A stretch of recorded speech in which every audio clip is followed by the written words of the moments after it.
যেমন ধরেন আমাদের দেশের প্রেসিডেন্ট, কি ক্ষমতা আছে তার? বসে বসে আঙ্গুল চুষা ছাড়া তার কোনো কাম নাই। আমি দেখতে পাচ্ছি স্পষ্ট, জিয়াউর রহমান সাহেবের পঞ্চম সংশোধনী যেভাবে সুপ্রিম কোর্টে অসাংবিধানিক ঘোষণা হয়েছে, বিএনপি আজকে যা করতে চাচ্ছে, 10 বছর হোক, 15 বছর হোক, 20 বছর হোক, এই কাজ আবার সুপ্রিম কোর্টে অসাংবিধানিক ডিক্লেয়ার করার বীজ তারা বপন করতেছেন। যদি বুদ্ধিমান হন এখনো হুশ হবে, যদি বুদ্ধিমান না হন নিজেরা তো মরবেনও, আমাদেরকেও সাথে করে লইয়া মরবেন। নিজেরা যদি মরতেন আমাদের খুব বেশি আক্ষেপ ছিল না, কারণ আপনারা অতীতেও মরছেন। বিএনপির সবচেয়ে বড় দুর্বলতা হলো যারা তাদের জন্য জীবন দেয়, রক্ত দেয়, তাদেরকে তারা সংরক্ষণ করতে পারে না। তারা 75 সালে যারা তাদের জন্য জীবন দিয়েছে তাদেরকে সংরক্ষণ করে নাই। আবার 5ই আগস্টে যে রক্তের উপর দাঁড়িয়ে থেকে তারা ক্ষমতায় আসলো, তাদেরকেও তারা রক্ষা করতে পারছে না। এর পরিণতি তাদেরকেই বরণ করতে হবে। দুইটা ক্ষমতা আছে, একটা পারেন তিনি প্রাইম মিনিস্টারকে অ্যাপয়েন্টমেন্ট দিতে, আরেকটা পারেন তিনি চিফ জাস্টিসকে অ্যাপয়েন্টমেন্ট দিতে। বাকি কোনো ক্ষমতা এই ব্যক্তির নাই। কিন্তু তার জন্য কোটি কোটি টাকা দেশের খরচ হয়। তখন বলা হলো তাহলে একটা কাজ করি আমরা, চলেন প্রেসিডেন্ট একদিকে আছে, প্রাইম মিনিস্টার আরেকদিকে আছে, দুইজনের ক্ষমতার মাঝামাঝি আমরা একটা ব্যালেন্স করি। জুলাই চার্টারে দেখবেন এই প্রস্তাব দেওয়া আছে, ব্যালেন্সটা কিভাবে হবে। তখন কেউ কেউ বললেন রাষ্ট্রপতি তো নির্বাচিত হয় না, তাহলে ব্যালেন্সের দরকার কি? তখন অনেক রিসার্চ হয়েছে, অনেক রিসার্চ, 27টা দেশের পার্লামেন্টারি ডেমোক্রেসি নিয়ে আমরা রিসার্চ করেছি 8 মাস। এই 8 মাস রিসার্চ করে আমরা পেপার সাবমিট করে দেখিয়েছিলাম যে পার্লামেন্টারি ডেমোক্রেসি থাকলেও প্রেসিডেন্টকে কিছু ক্ষমতা দেওয়া যায় যদি প্রেসিডেন্টকে নির্বাচন করার লোকসংখ্যা বাড়ানো যায়। নর্মালি নির্বাচন করে পার্লামেন্ট, আমরা বলেছিলাম যে দ্বিকক্ষ বিশিষ্ট পার্লামেন্ট হবে, উচ্চকক্ষও ভোট দিবে, নিম্নকক্ষেও ভোট দিবে, এবং উপজেলা পরিষদের নির্বাচিত চেয়ারম্যানরাও প্রেসিডেন্ট নির্বাচনে ভোটার হবেন। তার মানে প্রেসিডেন্টকে যারা নির্বাচিত করবে এরা শুধু প্রাইম মিনিস্টারের হাতের ক্রীড়নক হবে না, পার্লামেন্ট মেম্বাররা তো সবাই প্রাইম মিনিস্টারের, উপজেলা চেয়ারম্যানরা নাও তো হইতে পারে প্রাইম মিনিস্টারের। তখন প্রেসিডেন্টের ক্ষমতাটা বাড়ে। এইভাবে আমাদের সংবিধানে 9টা পোস্ট আছে। এই 9টা পোস্টের গল্প বলে শেষ করে কতটুকু সময় আছে? 9টা পোস্ট আছে। একটা পোস্ট হলো প্রেসিডেন্ট, এগুলোকে বলে সাংবিধানিক পোস্ট। সাংবিধানিক পোস্ট কাকে বলে? সাংবিধানিক পোস্ট হলো ওই সমস্ত পোস্ট যে পোস্টে নিয়োগ পাইলে পরে শপথ নিতে হয়, এগুলোর নাম হলো সাংবিধানিক পোস্ট। প্রেসিডেন্ট নিয়োগ হইলে শপথ নিতে হয়, এটা সাংবিধানিক পোস্ট। প্রাইম মিনিস্টার এবং মিনিস্টার নিয়োগ পাইলে শপথ নিতে হয়, এটা সাংবিধানিক পোস্ট। প্রাইম মিনিস্টার আছে তো মিনিস্টার আছে, প্রাইম মিনিস্টার নাই তো মিনিস্টার নাই, প্রাইম মিনিস্টার শপথ আছে তো মিনিস্টারের শপথ আছে, প্রাইম মিনিস্টারের শপথ শেষ, মিনিস্টারের শপথ শেষ। এটা হলো আমাদের ডেমোক্রেসি। তাহলে দ্বিতীয় হলো প্রাইম মিনিস্টার, তৃতীয় হলো স্পিকার, চতুর্থ হলো ডেপুটি স্পিকার, পঞ্চম হলো এমপি, ষষ্ঠ হলো চিফ জাস্টিস, সপ্তম হলো ইলেকশন কমিশন, অষ্টম হলো মহা হিসাব নিরীক্ষক, chief controller and auditor general, আর অষ্টম হলো পাবলিক সার্ভিস কমিশন, নবম হলো পাবলিক সার্ভিস কমিশন, পিএসসি। এই 9টা পজিশনকে বলা হয় সাংবিধানিক পজিশন। সরকার কিংবা রাষ্ট্র পরিচালনায় এরাই মূলত ব্যালেন্স মেনটেন করে। যেমন ধরেন আপনি ইলেকশন কমিশন, ইলেকশন কমিশন যদি প্রপারলি ফাংশন না করে তাহলে ওই দেশে নির্বাচন ব্যবস্থা কিছুই আর অবশিষ্ট থাকবে না। এখন আমরা কি করলাম এখানে? আমরা বললাম এই যে পদগুলো যেগুলো সাংবিধানিক পদ, এই সাংবিধানিক পদে প্রাইম মিনিস্টার এককভাবে নিয়োগ দিতে পারবেন না। কিভাবে নিয়োগ দিবেন তাহলে? সরকারি দল, বিরোধী দল, আপিলেট ডিভিশনের বিচারক এবং সমাজের গণ্যমান্য ব্যক্তি কর্তৃক একটা সার্চ কমিটি গঠিত হবে। ওই সার্চ কমিটি ঠিক করবে ইলেকশন কমিশনার কে হবে, পিএসসি পাবলিক সার্ভিস কমিশনে কে নিয়ে অ্যাপয়েন্টেড হবে, চিফ কন্ট্রোলার অডিটর জেনারেল কে হবে, এবং আমরা একটু আগ বাড়িয়ে বললাম পুলিশের আইজিপি এবং সেনা প্রধান কে হবে। এইটাও প্রাইম মিনিস্টার এককভাবে সিদ্ধান্ত নিতে পারবেন না। এখন সংস্কার মানলে তো ক্ষমতা দুর্বল হয়ে যাচ্ছে একটু। এখন এসে বলছে, ওই দিন দেখা হইলো দুই মিনিস্টারের সঙ্গে যারা ঐকমত্য কমিশনে খুব ভূমিকা, তো জিজ্ঞাসা করলাম কিরে ভাই আপনারা না এত কথা বললেন, তো এখন যে সরে গেলেন? কয় যে সমস্ত সিদ্ধান্ত নিছি আমরা ওখানে বসে, এইটা যদি বাস্তবায়িত হয় তাহলে তো সরকারের ক্ষমতা বলতে আর কিছু থাকবে না। প্রধান নির্বাচন কমিশনারের অ্যাপয়েন্টমেন্ট কে ঠিক করবে? সরকার। এই সরকার ঠিক করা নির্বাচন কমিশন দিয়া পরবর্তী নির্বাচন সুষ্ঠু হবে? তাহলে কিভাবে ঠিক হবে? ইন্ডিয়াতে আছে সরকার, প্রাইম মিনিস্টার, বিরোধী দলীয় নেতা, আর তৃতীয় হলো প্রধান বিচারপতি, তিনজন মিলে চিফ ইলেকশন কমিশনারের নাম প্রস্তাব করেন। আমাদের দেশে আমরা বলেছিলাম 5ই আগস্টের পরে ক্ষমতার ব্যালেন্সের মধ্যে যদি আমরা কোনো সমতা তৈরি করতে না পারি তাহলে ফেসিজম ঘুরে ঘুরে প্রতি 5 বছর পরে জন্ম হবে। তাই তো হচ্ছে। এখন স্যারের কাছে গল্প শুনছিলাম, আমি ঢাকা বিশ্ববিদ্যালয়ে দেখি যাকে ইচ্ছা তাকে ধরে ইউনিভার্সিটির ভিসি বানায় দেয়। কারণ কি দেখেন, খুঁজে কেন? এটা নিজের প্রতি আনুগত্যশীল লোক খুঁজে, প্রফেসর খুঁজে একজন যে ডাইনে করলে ডাইনে যাবে, যে বামে করলে বামে যাবে, যে দাঁড়ায় থাকতে করলে দাঁড়ায় থাকবে, যে ঘুমায় থাকতে করলে চোখ বন্ধ করে রাখবে। এইরকম প্রফেসর খুঁজে ভিসি বানাইতে। আচ্ছা বলেন তো, শাহজালাল বিজ্ঞান প্রযুক্তি বিশ্ববিদ্যালয়ে এইরকম একটা নটরাজ ভিসি খুঁজে বাইর করার দরকার কেন হয়? কেন এটা তো আমি বুঝতে পারি না। কেন? এবারটা কি করবে? পাচাটবে? ও কি করবে? ছাত্র দলকে প্রতিষ্ঠিত করবে? ও ভিসির কাজ কি? বিশ্ববিদ্যালয় পরিচালনা করবে। কি করবে সে? লেখাপড়া করবে, রিসার্চ করবে, গবেষণা করবে, ছাত্রদের জন্য পরিবেশ তৈরি করবে। সে আমার দলের নাকি আপনার দলের, এটা দেখতে হচ্ছে কেন? এইটা যখন দেখতে হয় তখন ধরে নিতে হবে যে সরকার কোনো না কোনো ভাবে একটা ইনসিকিউরিটিতে ভোগে। যদি আমাদের লোক না থাকে আর কথা না শোনায় তাহলে তো ক্ষমতার মসনদ নড়বড়ে হয়ে যেতে পারে। আমার ধারণা এর চাইতে বেশি আর কিছু। আমি অনেক একা একা বসে চিন্তা করেছি। ওদিন স্বরাষ্ট্রমন্ত্রীকে পেয়েছিলাম এক জায়গায়, আইনমন্ত্রীর সঙ্গে দেখা হবে 17 তারিখ, আমাদেরকে দাওয়াত দিছে। মানবাধিকার আইনকে নতুন করে বানাবে, এই জন্য আমাদেরকে আলোচনার জন্য দাওয়াত দিছে। আচ্ছা, এত কথা বললেন, এখন যে পরিবর্তন হয়ে গেলেন কি কারণ?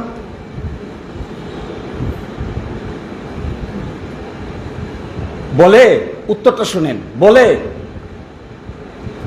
এত ঝামেলা তোমরা ঐকমত্য কমিশনে বানাইছো, এইটা যদি আমরা মানতে যাই তাহলে তো প্রধানমন্ত্রীর ক্ষমতা বলতে আর কিছুই থাকে না। আরে গণতন্ত্রতে প্রধানমন্ত্রীর ক্ষমতা থাকবেই না, এটাই তো নাম গণতন্ত্র। গণতন্ত্র কি প্রধানমন্ত্রীর ছেলেকে মেয়ে বানাইতে পারবে, মেয়েকে ছেলে বানাইতে পারে? না তো। এই যে সিলেটের প্রধানমন্ত্রী এসে গেছে, কি কাজ করছে? নতুন করে উদ্বোধন, অমুক হলো খাল খনন, অমুক হলো এটা। আচ্ছা বলেন তো, রাষ্ট্রের প্রতিষ্ঠান যদি ফাংশন না করে আপনি উদ্বোধন কইরা কয়টা খাল খনন ঠিক করবে? এটা তো সঠিক কথা না। খাল খনন করার জন্য তো ডিপার্টমেন্ট আছে। আমি প্রধানমন্ত্রী, আপনি প্রধানমন্ত্রী, কয়টা খাল খননে যাবেন? কয়টা খাল খননে আপনাকে উদ্বোধন করা সম্ভব? 2টা, 10টা, 20টা, 30টা? এরপরে কি করবেন? আপনার কাজ কি খাল খনন করা? আপনি কি খাল খনন করবেন? আপনার কাজ হওয়া উচিত ছিল এই যে রাষ্ট্রের প্রতিষ্ঠানগুলো যেন সঠিকভাবে ফাংশন করে, সঠিক লোক যেন সঠিক জায়গায় যায়, এইটাই ছিল আপনার প্রধানতম দায়িত্ব। দেখেন না যে সুনামগঞ্জের হাওরগুলোতে কয়বার ঘুরলে পরে এক কের জমি রক্ষা করতে পারবেন? আপনি যদি 5 বার হেলিকপ্টারে আসেন তাও কি 1 কের জমি রক্ষা করার ক্ষমতা আছে? ওই করতে গেলে পানি উন্নয়ন বোর্ড যদি সঠিকভাবে কাজ না করে, প্রাইম মিনিস্টার সারাদিন বসে থাকলেও শুধু আহ আর উহ করা ছাড়া আর কোনো কাজ নেই। কি করবেন এখানে এসে? কিচ্ছু করেন নাই। ডেমোক্রেসিতে সবচাইতে ইম্পর্টেন্ট হলো প্রতিষ্ঠা। ডেমোক্রেসিতে সবচাইতে আচ্ছা, শাহজালাল বিজ্ঞান প্রযুক্তি বিশ্ববিদ্যালয়, ভিসি সাহেব সহ ইউনিভার্সিটির অ্যাডমিনিস্ট্রেশন সঠিকভাবে যদি ফাংশন না করে, আপনি ঢাকায় বসে ছড়ি ঘুরাইয়া ছাত্রদের লেখাপড়ার ব্যবস্থা করতে পারবেন? নো, এটাই হচ্ছে ইন্টারনাল অ্যাডমিনিস্ট্রেশন। ডেমোক্রেসিতে বলা হয় যে ইনস্টিটিউশন যেখানে শক্তিশালী হবে না সেইখানে গণতন্ত্র কোনো দিনেই প্রতিষ্ঠা করা সম্ভব না। আমি জিজ্ঞাসা করলাম একজনকে, দেখবেন গত পরশুদিন বা গতকালকে প্রাইম মিনিস্টার একটা অডিট রিপোর্টে স্বাক্ষর করেছে। এই অডিট রিপোর্টের যিনি প্রধান, এর নাম হলো চিফ কন্ট্রোলার এবং অডিটর জেনারেল। বাংলাদেশের সংবিধানের অনুচ্ছেদ 127 অনুযায়ী তিনি নিয়োগপ্রাপ্ত হন। তাহলে চিফ কন্ট্রোলার এবং অডিটর জেনারেল, তাকে আমরা নিয়োগ দিলাম। তার কাজ কি? রাষ্ট্রের কর্মকাণ্ডের অডিট করবেন তিনি। আয় এবং ব্যয়ের অডিট। ইবনে সিনায় আয় ব্যয়ের অডিট আছে, সিটি কর্পোরেশনে আয় ব্যয়ের অডিট আছে। রাষ্ট্রের আয় ব্যয়ের অডিট কে করবে? সরকারের আয় ব্যয়ের অডিট কে করবে? কে বলবে যে এই আয়টা ঠিক নাই, এই ব্যয়টা ঠিক নাই, এটার ভাউচার নাই, এটা দুর্নীতি হয়েছে? এই কথা বলবে কে? এটা বলার জন্য সংবিধানে একটা পদ সৃষ্টি করা হয়েছিল, এর নাম হলো প্রধান হিসাব নিরীক্ষক। তো প্রধান হিসাব নিরীক্ষককে আপনি কাজ করতে দেন, তাকে বলেন যে তুমি স্বাধীন, তুমি যে কোনোটা অডিট করতে পারবা, যার ইচ্ছে এটা তুমি রিপোর্ট দায়ের করতে পারবা। প্রেসিডেন্টের বিরুদ্ধে যদি যায় তাও করতে পারবা, প্রাইম মিনিস্টারের বিরুদ্ধে যদি যাও তাই করতে পারবা, মন্ত্রীদের বিরুদ্ধে যদি যায় তাও করতে পারবা। তিনি যদি এই স্বাধীনতা না পান, তাহলে রাষ্ট্রের হিসাব কিতাব কোনোদিন আমরা বুঝে নিতে পারবো? তাহলে তাকে স্বাধীন না করে প্রাইম মিনিস্টার নিজেই যদি হিসাবে লাগে যায়, সারা জীবন চলে যাবে, 10 কোটি টাকার বেশির হিসাব মিলাইতে পারবেন না। এটা তো একটা প্রতিষ্ঠান, এখানে শত শত অডিটর কাজ করে। সারা বাংলাদেশে প্রায় 2500 অডিটর আছে নিয়োগপ্রাপ্ত, সরকারি অডিটর। তো সরকারি অডিটরের কাজ কি? City corporation, Sylhet city corporation audit করবে। মেয়র সাহেব কিচ্ছু বলতে পারবে না, সচিব সাহেব কিচ্ছু বলতে পারবে না। ইন্ডিপেন্ডেন্ট অডিট হবে, রিপোর্ট পেশ হবে সিলেটের সকল জনগণের সামনে। রিপোর্ট পেশ হবে যে 2000 এত সালে আমাদের এত টাকা আয় হলো, এত টাকা ব্যয় হলো, এই খাতে আয় হলো, এই খাতে ব্যয় হলো। এটা কি আমরা জানতে চাই না? তাহলে সংস্কার বলতে আমরা এগুলো বুঝিয়েছিলাম।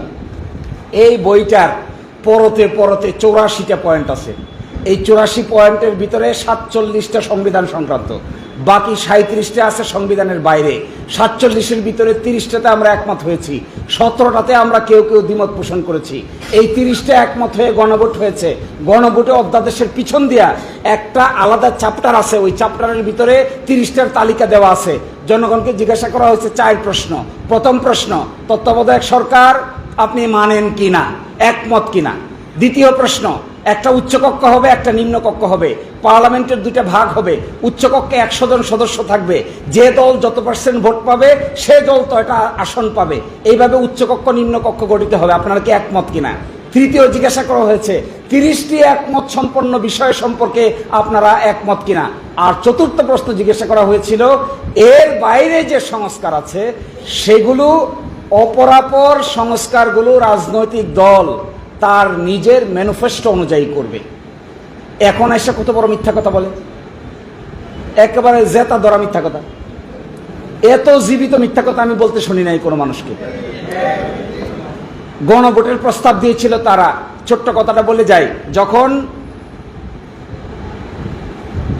চার্টার হয়ে গেল প্রশ্ন আসলো কিভাবে আমরা বাস্তবায়ন করব।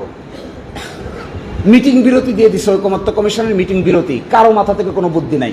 আমরা প্রস্তাব করলাম যে প্রেসিডেন্ট একটা আদেশ জারি করবেন, আদেশ জারি করে সংবিধান স্থগিত করে দিবেন, সংবিধান স্থগিত করে এই আদেশের অনুযায়ী নির্বাচন অনুষ্ঠিত হবে। বিএনপি খুব আপত্তি করলো, আপত্তি করে বললো না না না, সংবিধান স্থগিত করা যাবে না, সংবিধান স্থগিত করে যাবে না। মিটিং বিরতি হয়ে গেল, মাঝখানের বিরতি, খাবারের বিরতি, 3:30 পর্যন্ত মিটিং বিরতি। আজকালকার mister home minister Salahuddin Ahmed, তিনি পাশে ঐকমত্য কমিশনের যেখানে মিটিং হয়েছে তার পাশে একটা গ্লাস ঘেরা রুম আছে, ওখানে গিয়ে বসে বসে চিন্তার করে রাস্তা বাইর করার চেষ্টা করলেন। আমার হাত দিয়ে ডাক দিছে, আসো এদিকে আসো। গেলাম, কয়েকটা বুদ্ধি পাইছি। কি বুদ্ধি? কয় বসের সাথে একটু আলাপ করে নি। বস তো বুঝতেছেন কে, বস কয়দিন আগে সিলেটে এসে গেছে। তো বসের সাথে ফোন দিছে, আমার বলে বাইরে দাঁড়াও। আমি বাইরে দাঁড়াইছি, কয় বসের সাথে আমি কে আলাপ করি, এটা তোমার জানা ঠিক হবে না, এটা সিক্রেট ব্যাপার। নয়তো আলাপ করেন আপনি বসের সাথে আলাপ করে আমার বলে আসো আসো, পাইছি পাইছি। কি পাইছি? কয় বস কইছে গণভোটে বস রাজি আছে। 3:45টার সময় মিটিং শুরু হয়েছে, 3:45টার সময় সালাউদ্দিন সাহেব এসে বলতেছে আচ্ছা আমরা গণভোটে রাজি আছি। যেই বলছে গণভোটে রাজি আছি, উপস্থিত সব রাজনৈতিক দল একমত, ঠিক আছে গণভোটে রাজি আছি। একজন আরেকজনকে কোলাকুলি করে মিটিং শেষ হয়ে গেছে। এখন সেই লোক বলে, এটা আমি দুই জায়গায় বলছি, তখন জুনায়েদ সাকি নামে একজন মন্ত্রী এসেছে না, জুনায়েদ সাকি হাত তুলছে, বলছে এই যে সালাউদ্দিন ভাই যে প্রস্তাব করেছেন বাংলাদেশের সংবিধানে তো গণভোট নাই, তাহলে এটা কিভাবে হবে? সালাউদ্দিন সাহেব বলে আমি এটার শেকায়েত করতেছি। শেকায়েতটা কি? শেকায়েত হলো সংবিধানে গণভোট করা যাবে না এই মর্কে কোনো কথা আছে? সকলে কইল নাই নাই নাই। ঐকমত্য কমিশনের আলী রিয়া সাহেব খুঁজে আছে? নাই। আমরাও খুঁজে আছে? নাই। উনিও খুঁজে আছে? নাই নাই নাই। তো যেহেতু সংবিধানে কোনো বাধা নাই, তাহলে গণভোট করতে কোনো আপত্তি নাই। এখন কি কয়? আমার মনে হয় কি কয় জনগণে, এটা দুইটা ঘটনা দেখলে বোঝা যাবে। একটা ঘটনা হলো ঢাকা স্টেডিয়ামে তিনি ক্রিকেট খেলা দেখতে গিয়েছিলেন।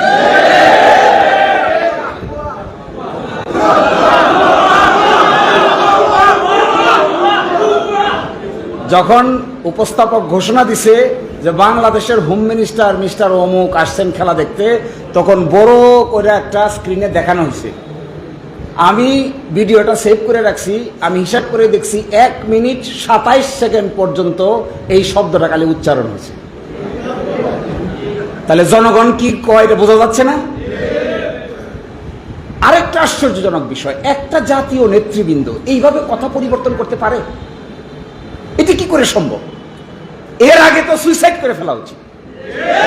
এটা কি করে সম্ভব? সব একসাথে হলাম, সব স্বাক্ষর করলাম, আপনারা প্রস্তাব করলেন, 70 ভাগ লোক পক্ষে রায় দিল, আমরা সবাই এগ্রি করে গেলাম, স্বাক্ষর করে সব কোলাকুলি করে চলে গেলাম। এখন 2/3 মেজরিটি পাওয়ার পরে আপনারা বলতেছেন ওই সময়ে যদি এটা না করতাম তাহলে নির্বাচন হইতো কিনা সন্দেহ, এই জন্য তাড়াতাড়ি এটা করে দিয়েছি। আমার মনে হয় বাংলাদেশ ছাড়া ইউরোপের কোনো দেশ হইলে এই ধরনের স্ট্যান্ডবাজির কারণে 5 মিনিটেও আর দায়িত্বে থাকতে পারতো না।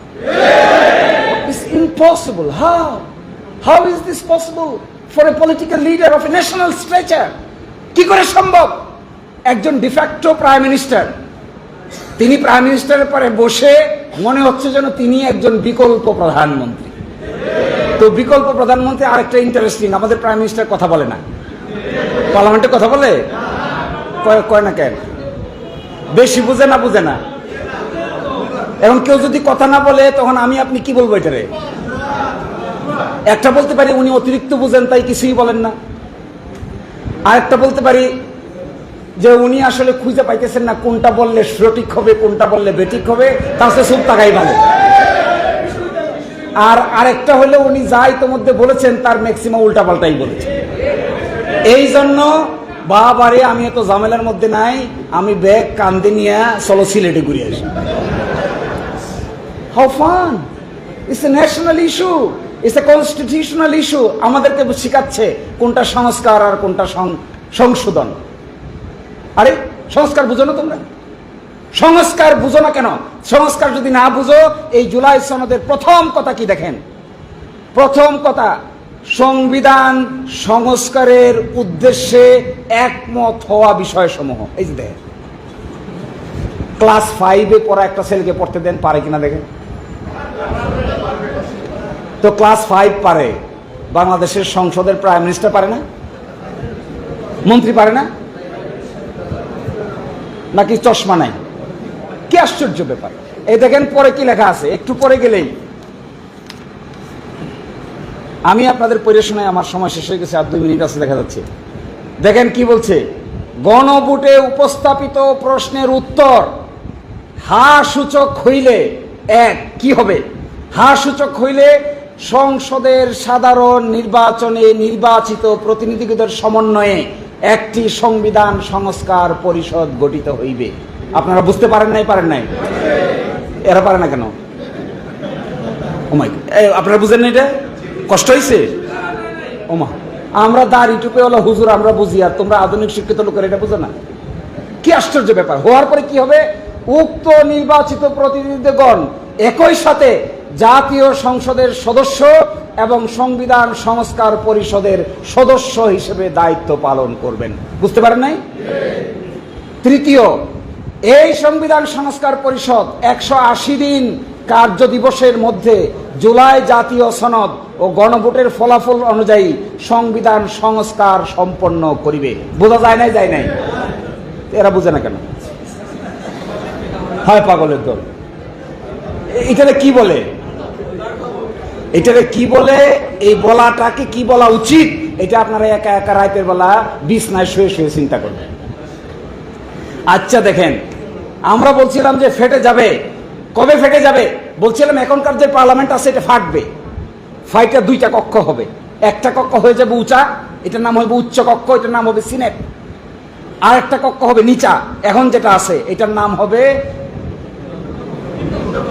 না, এটার নাম হবে আরেকটা নাম দিছে, একটা নাম হবে এটা, ওইটার নাম হবে সিনেট।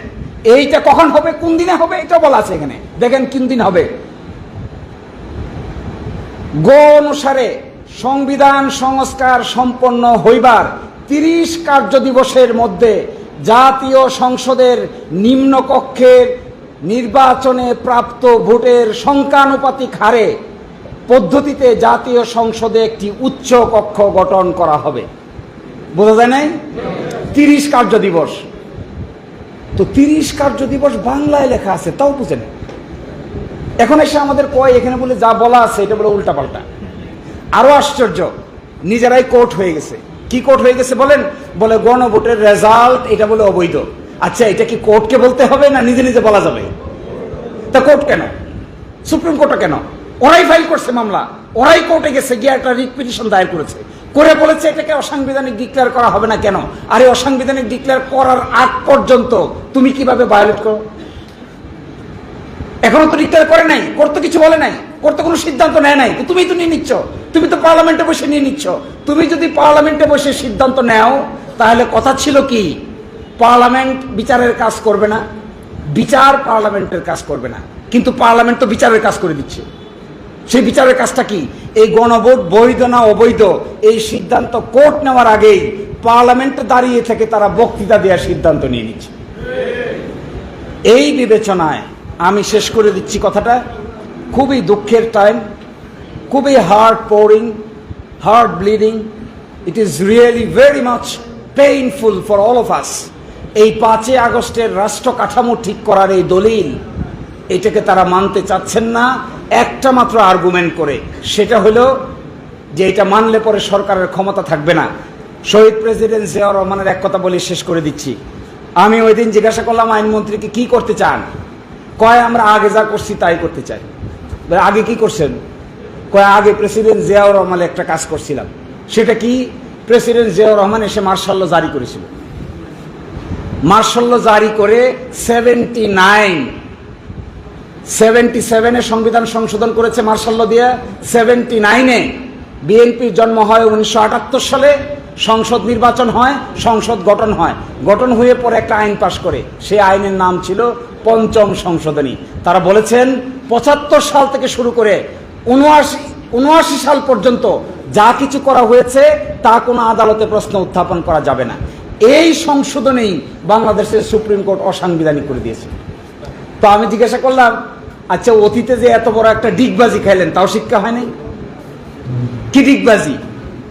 জিয়াউর রহমান সাহেবের সময়কার সব কথা, সব কর্ম বাংলাদেশের সুপ্রিম কোর্ট বলে দিয়েছে অসাংবিধানিক। আর এখন 5 আগস্ট থেকে শুরু করে এখন পর্যন্ত আবার একই কাজ, আবার এটা করতে চান? অ্যামেন্ডমেন্ট করবেন।